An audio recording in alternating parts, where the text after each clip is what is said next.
بسم اللہ الرحمن الرحیم۔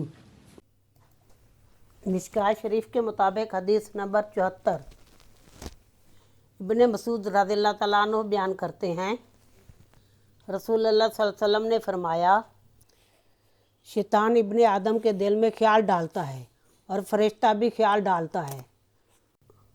رہا شیطان کا وسوسہ ڈالنا، وہ شر اور حق کے جھٹلانے کا وعدہ دیتا ہے۔ رہا فرشتے کا خیال ڈالنا، تو وہ خیر اور تصدیق حق کا وعدہ دیتا ہے۔ جو شخص اس طرح کا خیال محسوس کرے تو وہ جان لے کہ یہ اللہ کی طرف سے ہے، پس وہ اللہ کا شکر ادا کرے۔ اور جو شخص دوسرا خیال پائے تو وہ شیطان مردود سے اللہ کی پناہ طلب کرے۔